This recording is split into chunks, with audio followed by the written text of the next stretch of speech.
Naruto, 613 viewer comments. Let's go ahead and get started. Mushidama Sensei. Madara knew the Ten Tails is nothing to sneeze at. That's why he's so cocky about the whole war. He feels that he has the upper hand. But Obito is looking really confused at this moment. The look on his face is sort of like, this is not the plan we talked about before. Now you're going on your own plan, Madara. That's what I'm seeing from Obito right now. The Ten Tails will wipe out the entire village. A lot will die, and so sad, but it's about freaking time. LOL. I'm so bad. Appreciate the comment. Alright, and let's see. In Reacted 1991, is it just me, or does it look like the Ten Tails is trying to revert to its first form? Yeah, well, it looks horrible. It looks like it's... Well, I just go with the whole thing. Madara said it's going to be harder to maintain it. Yeah, it looks bad. It looks like it's trying to fall apart. Let's just be honest. And it's not holding together too well. And it wasn't doing well before this. So, yeah, this doesn't look good at all. Okay, and let's see. Conley Bob 9. Finally, some legitimate deaths in this war. While it has been stated that many times it's important, major characters need to die in the war, otherwise the whole concept of war is utterly lost. This is very true. The arc has been going on for close to 100 chapters.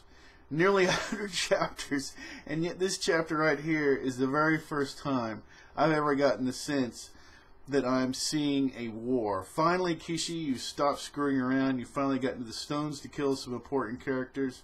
This was a great chapter, a really great chapter. I haven't been this excited about a Naruto chapter in a while.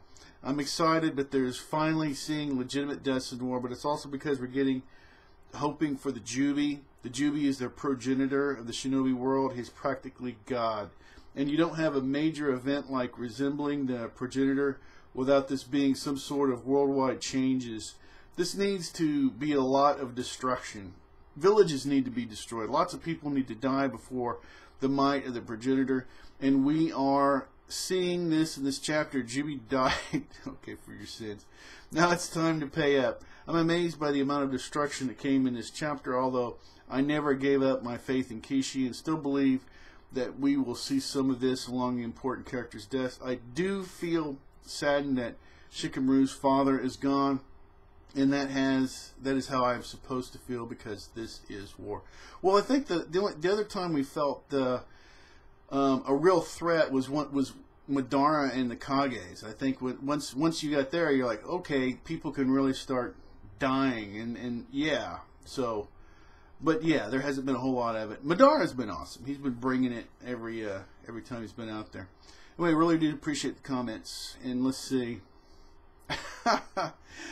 Okay, here's a few comments right here. Okay, and we have Cheat 20 Jack. I think it's time to go a bit meta on the prediction thing. No, not trying to predict what's going to happen based on the last few chapters, but adding in that we know Kishi's style. 1. Kishi likes this two sides the same coin thing. He likes it a lot. We've seen it with Sasuke in early to get the present, partly with the wave arc, with Gaara and Nagato, now with Obito, that he kept stressing that Naruto and Obito are so alike shouldn't have surprised anyone. Yeah, sounds like very good observations. Okay, and now we're going to go with, or actually we're going to stick with Cheat 20 Jack. 2, the new generation replaces the old.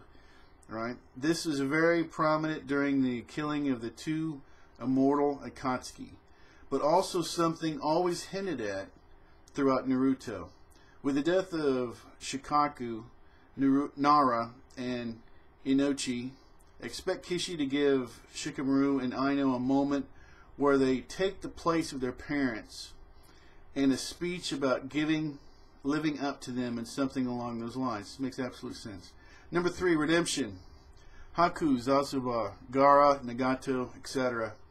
A vast majority of Naruto main villains go through it. Kabuto is... You know what? I'm going to stop here. The only real romance we've had in this whole series was Haku and Zubzuba.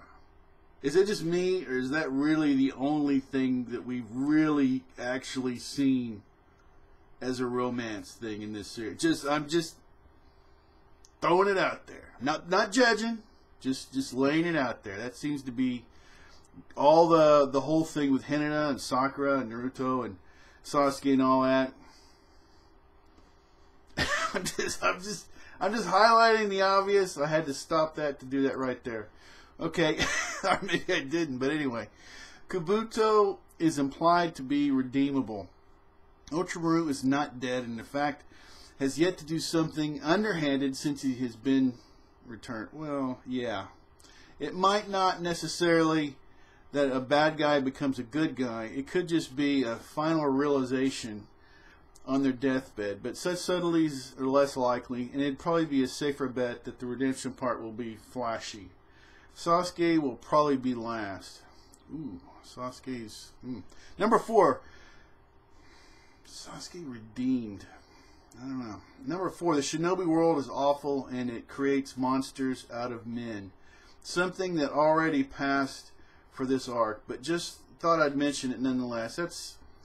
That I said, I wouldn't discount the point to be reiterated further down the line. Yeah, showing I guess the idea that everybody has the potential to turn bad. I believe, what was it, the last movie? I haven't seen it, but the last Naruto movie, I guess, was where there's a character like Naruto, but he's named differently. But he's basically their Toby or something. So it's a really worthy and good thing to show. That anybody can be in the right circumstances can go down a bad path, at least to a certain level. So pretty good. It's a good tool for a story.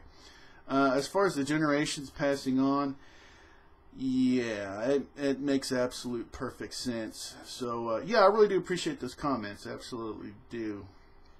DT Ninja 831. Wow, I was not expecting HQ to be annihilated since the Jubi is incomplete.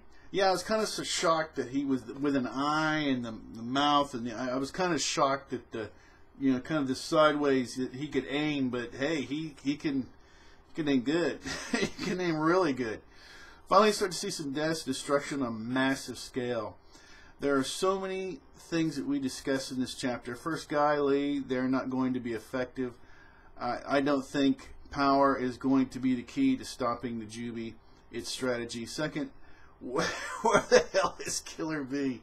I know it sounds crazy, but is it possible that he is gone or already part of the Jubi? Third, Madara is just a badass.